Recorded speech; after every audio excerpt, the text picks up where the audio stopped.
giggling at me? What am I doing wrong, Mikkel? I just love hearing you, so that just makes me happy, you know? I I'm just smiling. that, you know? The TikTok stream can see all of these behind-the-scenes antics that we're going through right now. Obviously, no one else can, and you should be thankful for that. Xin Zhao picked up by Heretics. Once again, very heavy skirmish, lots of damage in this composition so far.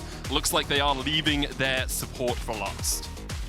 And I mean, Jun so far has been such a good support. I mean, he's been a joy to watch. His rel has been fantastic. You can throw him on the alley, start any engage, and this guy, he will set you up for success. I mean, my big question is just, Jackies, if you're not playing Talia here, what are we actually looking for in the mid lane?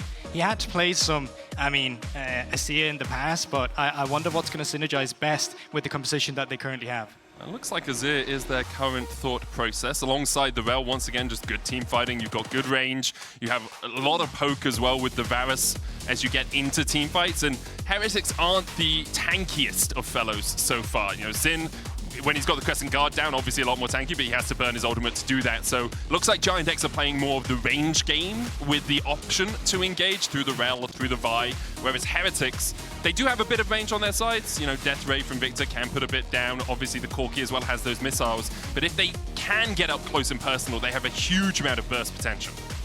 And I mean, it is going to be the Renata, so not the likes of Alistar or anything like that for the matchup against the Rel to disengage, but you're actually getting a little bit of disengage as soon as that Vi come in. And honestly, I kind of like it, especially if we're seeing the on-head barriers, if we see Asir with the attack speed, any of these champions getting locked down, it's a lot easier to follow through with that Ambassador ultimate, with Victor on the range and Corki to dive in at the right moment.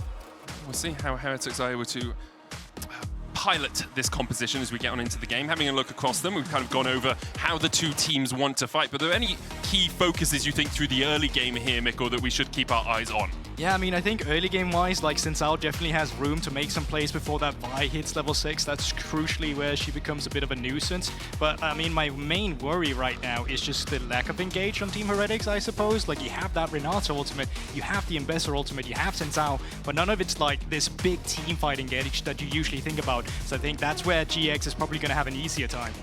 It does make sense. Like, Vi just presses R on someone and you go in. Rel does a very similar thing. You know, it is quite easy, I'll give you that. Yeah, and you've got Chain of Corruption, you've got the Azir for follow as well. So the simplicity of the composition coming out from GX definitely in their favor, but a lot more skirmishing, a lot more high damage in the early game, in my eyes, at least from Heretics. And Bessa can put out a lot. Xin Zhao the same. If you get on top of someone, they are going to struggle to escape from you. Yeah, absolutely. But I do wonder who you play around, because it's not the best setup that you currently have, right? I mean, Noah, if he gets caught by a Renata Q down in bot lane, I'd say that would be a huge mistake by Noah. So I think as long as the jungle tracking is decent, I mean, Shea's amount of play potential can be a bit limited unless you're looking to gank as, you know, like a Sante. And let's get into it. First game of week 2, day 2 here in the LEC. The start of the halfway mark for all of these teams. GiantX come out to a very strong start, and it's a pause. It is a pause. Oh, I'm excited for this. You guys get that bar now. Yes, we do get the bar. And now that you've called it out, this is the one time it won't come up on the screen. Never mind, there we are. An investigation is in progress. There's a pause reported by League officials. League officials are now gathering information on it. So the bar is there. Not the most informative bar we've ever had. No, but I love it. It's my favorite change. It is great that it comes up so quickly.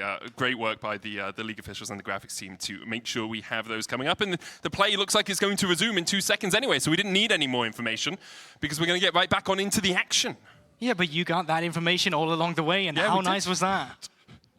It's pretty nice. Yeah. Have you been working backstage a bit closer with some of these people? Because the bar is great. But it felt very much like you have worked directly with this person, and you were just like, "Hey guys, this is my moment. Time to praise." Shout out to all of production. You know what I mean? Like they proment right there. They don't know what that is. Production know what that is. They do. Great moment from production. Heretics here pushing in. We talked about their power in the early game. They are trying to utilize it at level 1 just to get some vision in. Shao is going to back away. They were met with a little bit of damage from Noah, who will also retreat.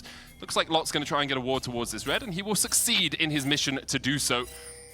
Be spotted if he walks out of this bush. Camilo on a ward right now, but the ward giving him safety, he can just walk back towards mid.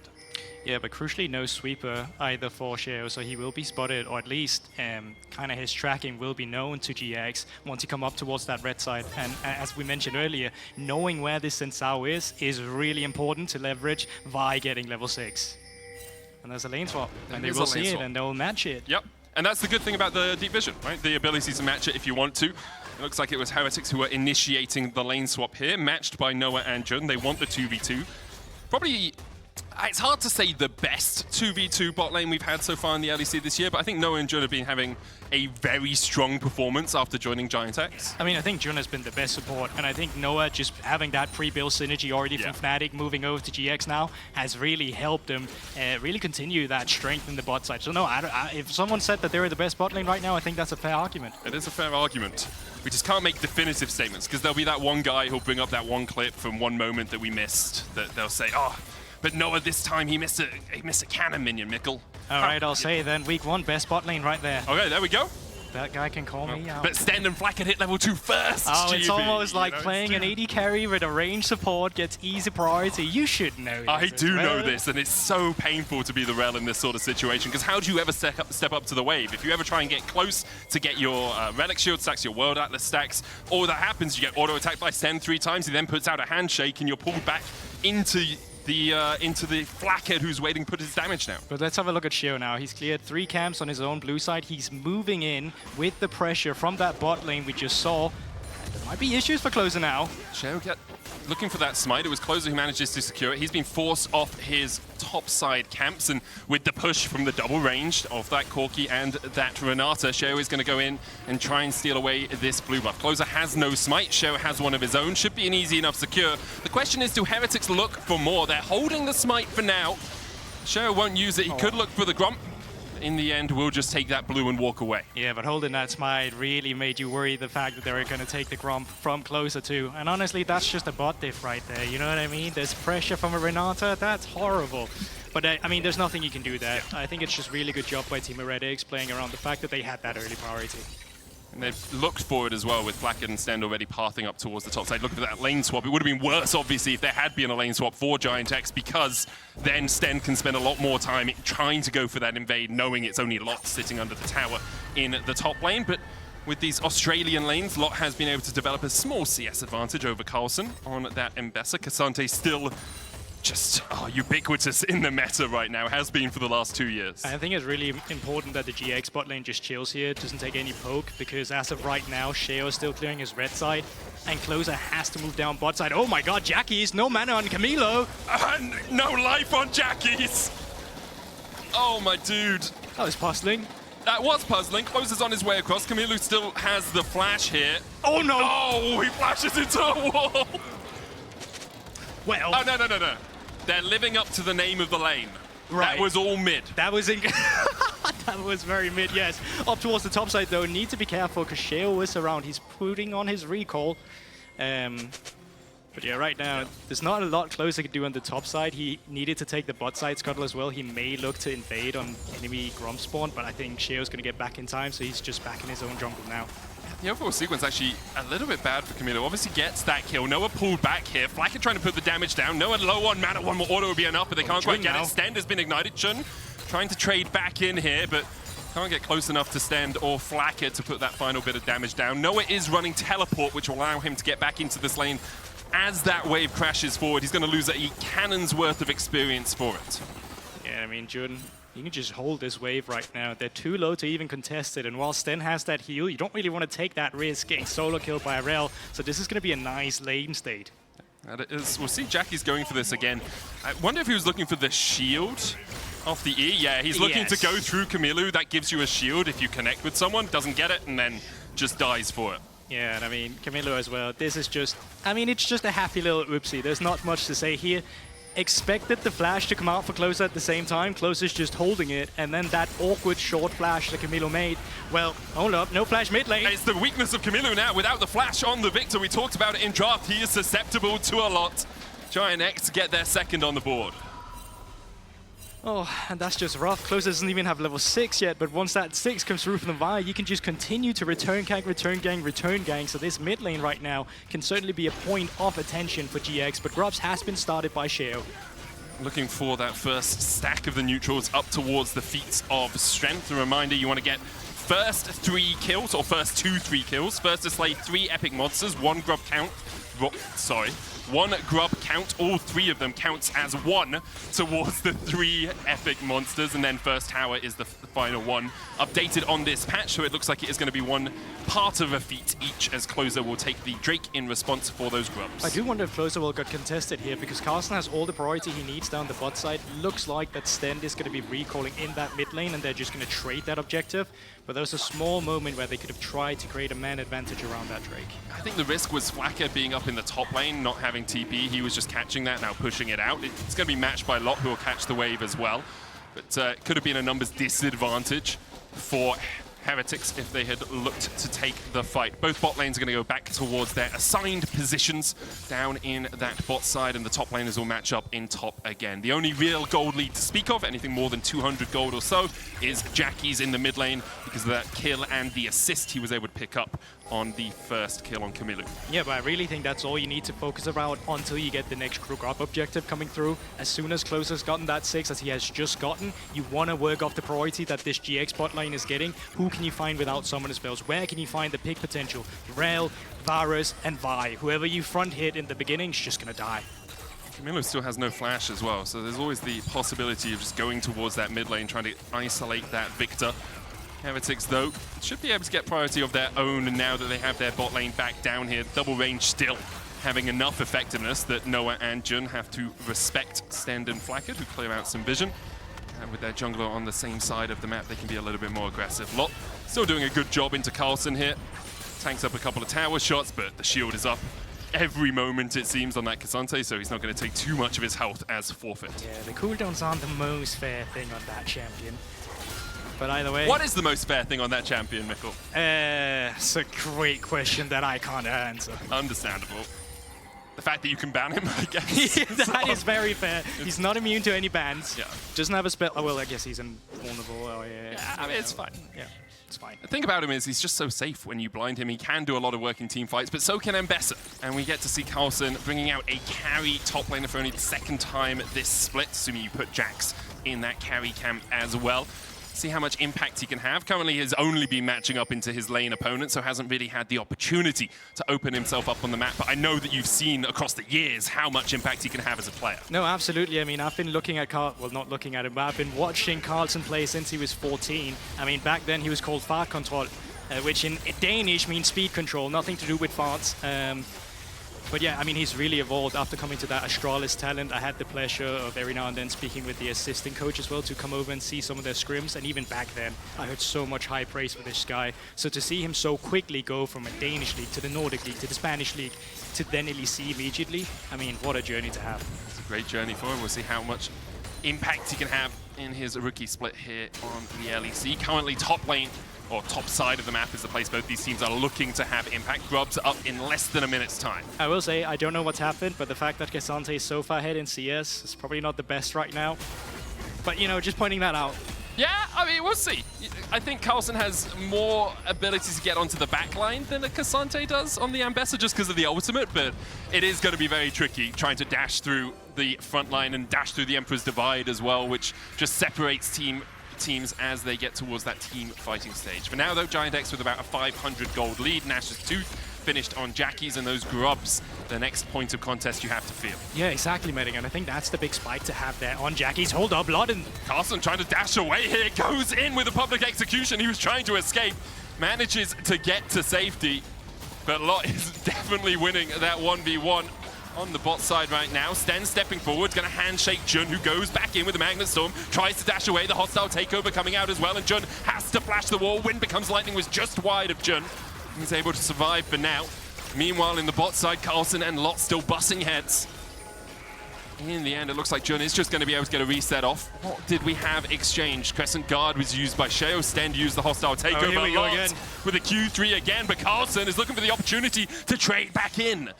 The Drakehound step giving him that little bit of extra range that he needs to stay out of the clutches of Lot. Yeah, and in the end, they're just both going to recall. Little greedy by Jun there as well. It was actually GX who didn't have the man advantage. Camilo had come through from the top side, so they almost managed to get that killed. In the end, though, they had to reset, and that means GX can actually get this grub.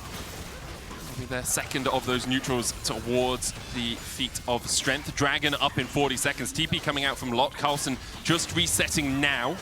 See if he's got his first completed item. Eclipse, I believe, is very powerful on Ambessa if you can get it. It's Aegis Giant spell. There's the Eclipse for Carlson. Won't have his ultimate for a little while, so the next fight might be a little bit tricky for him to navigate, but it's only got about a quarter of the cooldown left on it. Be back. And he'll have a TP advantage, which is big. Lot is currently down on the bottom side. TP coming out from nowhere, actually, towards top. So I wonder if GiantX want to fight around this Drake, or if they're just saying, okay, Ambessa, if you TP down, we're just going to have a lot of free time without AD carrying top. You got to hit Carlson here, because you already traded the objective, so you're happy to give away this Drake. Just look at the minimap, the way that they're scouring around the top side here. You see Closer getting Raptors right now, getting a benefit from invading, and now Carlson, no resources. He's the one with the TP, so no one's there to cover him if he were to get dived. And that's why you see immediately Stand bases before the Dragon's even done, gets back, runs, beelines for this top lane. He's like, maybe I can help save Carlson, because if you do give him the bailout, if you bring him back to life, he has that mobility to get back into the fight and maybe pick up a kill. 2 plates currently falling for GiantX. Carlson now stepping forward, but they will see Stend coming across. And so I don't think GiantX will look for the dive. Would be greedy if they did. Would be miraculous if they managed it and got out with their lives. Yeah, I mean, excellent point, Mitting. And now you're just seeing the map being split this late into the game. Sheo's taking care of the red side cams on the other side of the map to get what he couldn't get on his own side. But they might try and find him. K'Sante can chase him down. Closer's already coming in. Sheo does have flash, but if they spot him, this could be dire. He's been spotted by that Scryer's Bloom. Closer's going to lock him down for now. Sheo going to get the knock up onto Closer. Flashes early. Jackie's works his way all the way around towards the red camp. No follow-up from Closer. Did have that cease and desist, but decided not to go for the ultimate. Man, that felt almost criminal that he got away there. That was 3 entrances that should have been covered out, but Jackie's kind of got caught in the middle and didn't have the dash over yet. And then, of course, 3-point strike into the flash away immediately before the Vi alternate could come through. The risk as well for GiantX was they didn't have any deep vision towards this blue side. This control was only just being placed in the river as well, so Heretics could have had 3 people just around the corner ready to react. They didn't, but GiantX couldn't really know that, so it's how much do you want to invest when you've already got the flash out of Sheo. GiantX willing not to invest anymore. Now trying to gain control of this blue side jungle. Sheo and Camilla will try and defend the tier 1 in the bot side. You do feel that the first turret blood or first tower being taken is going to be a big point towards those feats of strength, with it still only being 2-1 between these 2 teams, and honors even in terms of the neutrals. Yeah, and right now they're just playing off wave flow and where they see their enemies. Carlson was just out of vision. All right, as soon as he's back in topside, we try and invade a bit, see what we can get. But right now it's so difficult for anyone to pull off a dive, so we're really waiting for those big objectives fights before we really see the big team fights. You're telling me I'm going to have to wait 2 whole minutes before we see a team fight? This meta has been great for you. If this game goes any like the ones yesterday and what we've seen, you might be in for a 50-minute banger. That's true, but I did also cast the day 1, game 1 rogue game, where it went 45 minutes and we had like 6 kills in the entire game. So you might be in for a bit of a slower one today as well, Mikkel. Well, I'm happy to have one of the highest ranked casters right next to me then to help me through this analytical game. TP behind here. Carlson is going to try and dash around, but Jun can lock him up for a moment. Counter TP coming out. There's a Shadowing Strike. Carlson flashes early. Jackie's comes in with the Emperor's Divide. Camillo's here, but he's a little late to the party. Jun takes the kill. GiantX get their 3rd, and with it they get that portion of the feats of strength, and alongside it, with only a minute before the Rift Herald, they can set up control towards this top side. Yeah, and it's not really that big of an investment. Yeah, you use the ultimates, but it's again Knight and TP, and you'll have that up for the next, well, still going to be 5 minutes, but you happily take that. Camilo, though, can get a bit chunked here, which would give GiantX priority around that Herald. A lot still pushing out bot. Carlson would have to use TP if he's going to match that pressure, which gives GiantX a lot of time towards the top side. A lot now moving away from that bot tower. Camilo does have the flash. That's nice. Sheo, there's the cease and desist going in from Closer as he looks to lock them up. Camilo diving towards the top side, but a lot with the TP behind, and now Send is all caught out. GiantX with their 2nd, they're looking for more. Well, the 2nd of this long fight. They're looking for more. Camilo does still have the flash. Has to use it to get away from Closer, but lot's not done. Camilo's going to get pulled back alongside Sheo. A locked up Crescent Guard comes out, but I'm not sure it can guard you from the might of K'Sante. In the end, Lot and Closer will back away, but it's 5-1 in favor of GiantX. But Lot has been so damn impressive, not just mechanically right there, even with the knowledge. As soon as he saw Carlson TP come through, he said, right, I'm joining you topside. That's the TP advantage we need. And they take the fight with a man advantage through Lot's aggression in bot lane. Lot has been on absolute fire coming into the league. We heard Finn talking about him obviously in Ready Check earlier on and showing why he is a player to be talked about right now. The rest of GiantX teaming up well as well. You have to give credit to Closer, has been in the right position, the right time. Jackies as well has been involved in 4 of their 5 kills. But now with Drake up in 42 seconds, it looks like GiantX are going to wrest control of this bot side out of Heretics' hands. Ultimate's back up for Jackies as well, so you still have a lot of fighting capabilities. The buy ultimate is not too far either. Just playing through that pressure once again. It's so simple for GiantX. They get mid lane priority, they move it into the jungle, and they force their opponents out. Also shows where GiantX's priorities are. They took the tier 1 in the top side, chased for a couple of kills, then backed off the Rift Herald entirely to try and control down towards the Drake. Lot finds Sheo, and the rest of GiantX are like, oh, maybe we can make a fight happen around here. I feel it was a little greedy, but all the while, Jackies is pushing through bot. He's got a tier 1 there. He's looking for a tier 2 as well. GiantX do give up some control. They lose the Rift Herald, but they are going to get pressure through bot. What's the aura in this guy? I mean, he's walking up alone. 4 members of Team Heretics has to come in and defend the plate. Yes, the rest of GX comes afterwards. But as you said, Medic, that allows Jackie to get that bot side turret. So slowly but surely, you're getting these outers. In the end, the Rift Herald is a possibility of a tower later on, or a possibility of 2. I'll take the tower over it every day of the week, especially when you already have the feats of strength for your team by taking first turret and being the first team to 3 kills. Now they'll get their second Drake on the board, and everything is coming up GiantX so far. For Heretics, again, a struggle of an early game, especially for Camilo. That flash burn, where he didn't get over the wall for the second kill of the game, really has cost him a lot because they were able to punish him, and they've continued to burn that flash at every opportunity. I will say, Team Heretics, in general, hasn't had very good early games. Yeah. Where they found their victories has often been through, you know, soaking up that pressure that's coming through and actually remaining cool, calm, and collected, finding ways to come back into the game. Is it a good strategy for a team to always find behind and then find your victories in a comeback? No, but with a team of 3 rookies with absolutely 0 expectations upon them, the fact that they're already sitting on 2 wins, I mean, that's really good for them. I've got to give them credit for where they are currently, but in this game state, falling behind is gigabad, right? I will agree with that. Like, they're playing against 2 strong tanks, a very solid teamfight composition, and Azir who's already at 1.5 items with those Triumphant Boots as well. A Varus who's at 2 items with that Manamune going all the way up towards the Muramana, needs about 90 more stacks on it. Like, GiantX are very strong, and in team fights, I take their composition every day of the week. I totally agree with you. Oh, hold up. But I also think it's the context of the expectations that were of Team Heretics. I mean, if they get top 8, I'm bringing out the champagne, dude. That's a success for me with the roster right now. But as you said yourself, game's not over, and this is where they need to stabilize. This is what they were so good at doing. They did had a smolder yesterday, which made it a bit easier, but Victor is still a strong champion on the patch. Oh, very powerful as it scales up. Chain of Corruption going wide there from Noah. It was more fishing than anything, I feel. You can do bow fishing. I see people in Canada do it from time to time. Usually you attach a rope to the end of the arrow, though, and they can't pull the Chain of Corruption back after you have unleashed it. So Noah still has a little bit to learn about fishing strategies if he's going to continue to do that. Yeah, it's not as easy as just playing Jackson fishing in the early game. Stendo, fishing, finding Closer. Closer's going to get pulled back here with a handshake. Hostile takeover coming out as well, and Closer was very greedy here. Flacker needs another auto or a missile. Doesn't have one in the tank, but he gets the auto for the shutdown. That was bad from Closer, I'm going to put it out there.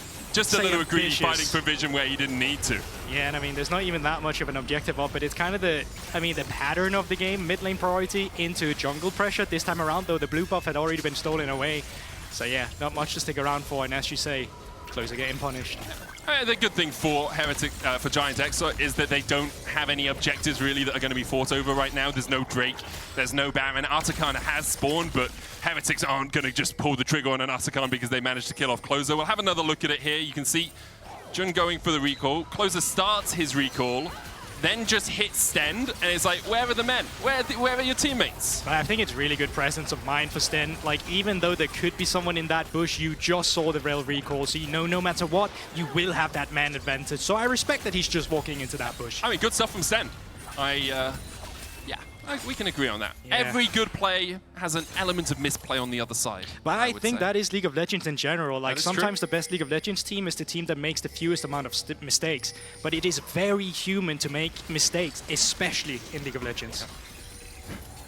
getting more philosophical now, especially in League. I mean, how many times have you seen someone run it down? You flame. I mean, we don't flame people. Obviously not. But then everyone runs it down themselves. I'm just saying that this is an extremely difficult game. Even Faker fail flashed earlier. Well, that is true. So, yeah. He does. If even Faker can falter, what hope is there for the rest of us, I guess, is what we're saying. Who's getting philosophical now? So true. GiantX still controlling the bot side of the map. A minute 20 before the next Drake. It is Atakan. And unsurprisingly, red one's Voracious, right? I always forget the colors. Pretty sure that's Voracious. Yeah, it is, because it doesn't make sense to me that it's Voracious, because I feel like it's been a slow game, so why is it so Voracious? But well, okay, so Voracious is hungry, right? Oh, yes. So which it I totally wants knew more when I said food. that. Right. So it's Voracious. It's like, give me more action, which is why you get the Voracious Atakan. Right. So far, Rift Tower getting spawned in mid lane. Let's see what happens here.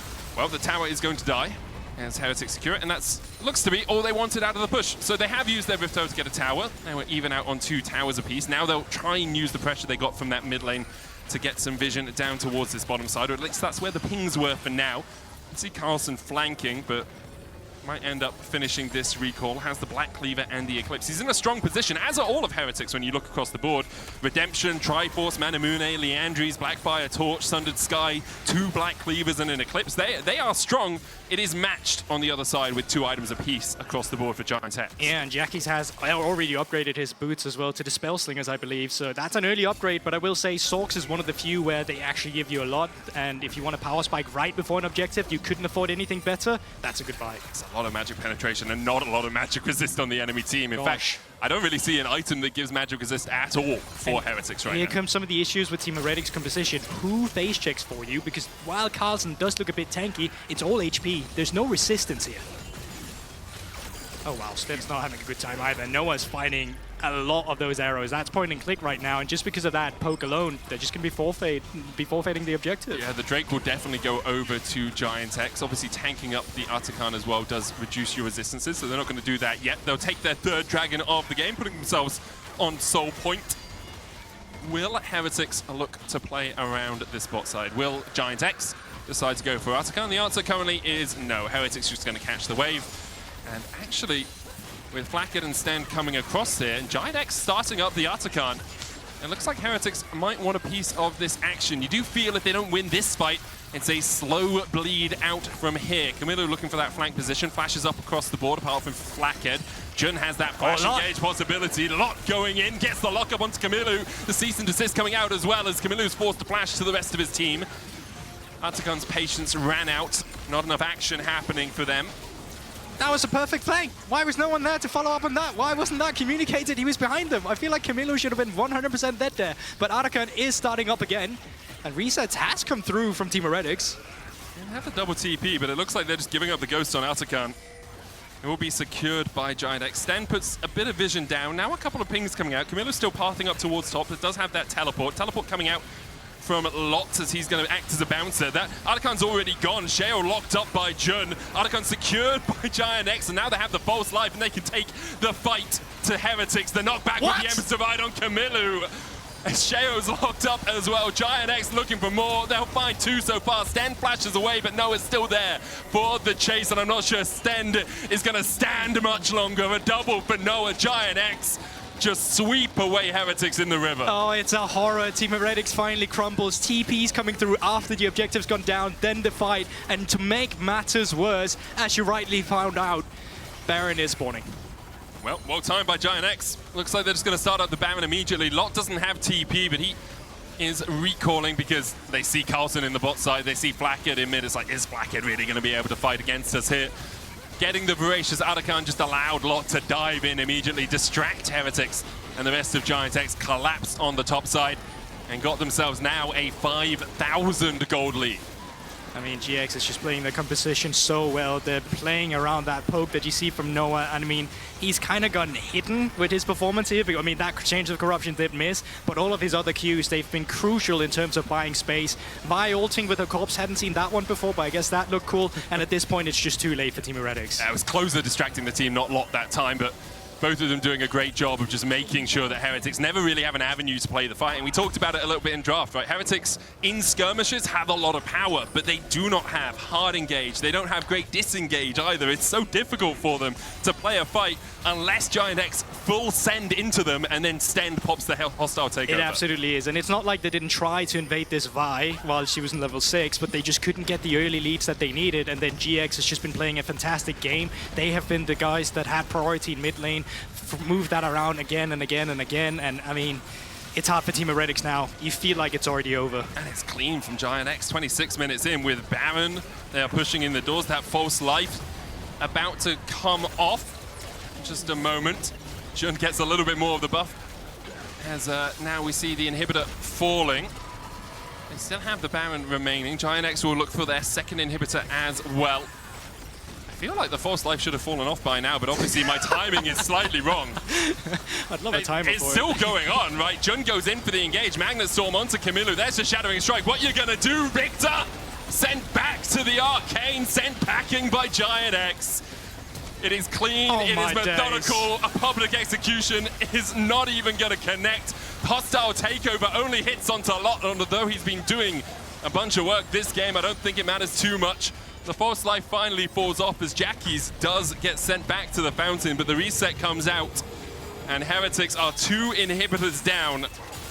And they are looking at a long road back into this game. I mean, this is going to be so difficult for them. They're going to need a miracle. They're 2 inhibitors down, as you say, so they're going to be fighting against super minions. What's that going to do? Well, that's going to make it harder for them to contest on the next dragon. Spawning in 50 seconds would be sold for GX. I think we can say will be sold for GX right now. Oh, wow, can we? Unless there's some crazy steal from Sheo. I think GiantX are just dotting the T's and crossing the I's right now. A bit of predicting casting, I like that. Yes, that's predictive casting. Right? Yes, absolutely. I predict that GiantX will get 50 extra gold at the end of this game. Oh, wow. I think they're going to win this one. The fact that you get 50 gold for the Nexus kind of implies that there is some sort of extra Nexus shop that you can spend your money on, as we see Sheo dying. And yeah, I think it's going to be hard to contest Drake now. I would agree. Unless, I mean, I've seen Piglet steal a Baron one time with like a Corki rocket. Yeah. I've seen Gumayushi steal one as well with a Varus Q. Oh yeah, that's true. Sadly for Team Heretics, the Varus is on GX right now. That is true. That would make it very difficult. Yeah, and the fact they have to defend topside in a 4v3. Yeah. Closer and Jackies will take the Drake. It will be sold for GiantX. And now Heretics, you're just setting up bushes. I like it. Yeah, it's what you have to do. You find a small pocket of vision where you can get a small pocket of vision, and you try and find a pick, but your engage tools aren't there. You don't have easy hard CC, only the handshake really. So if GiantX are on the other side of this and they were trying to defend, they have many more ways to pull the trigger to go in for the fight, but Heretics don't really have that option at their disposal.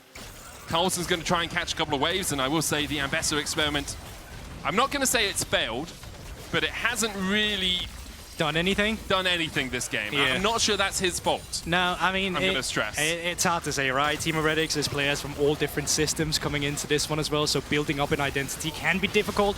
Also hard to execute. Jackies!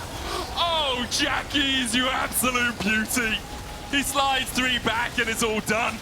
Sheo trying to escape, but what can you do in the face of so much hate? Only Carlson survives. He gets the shutdown. He flashes away, but Lot's having none of it. He'll chase Carlson back down. Noah walks away from it. And in the end, GiantX will get the ace. Closer will secure it. And the Nexus will fall alongside it. Noah TP's in just to add a little bit of salt on the wound. GiantX will be 4-1 at the halfway mark of the split. Yeah, that's just a fantastic performance from GiantX. I mean, pretty much everyone got their lane counters, so really hard for Team Heretics. I think their draft, as we already said ourselves, with the lack of engage, was a bit hard to pull off. You have to be extremely creative, find some insane flanks to make that work, and I mean, as soon as GiantX started being the one with the priority, it's really difficult finding those flanks because the vision will just be there to spot you out. Yeah, and everyone on GiantX had great games as well. You can vote for your key player of the game, Jackies, Noah, or Jun.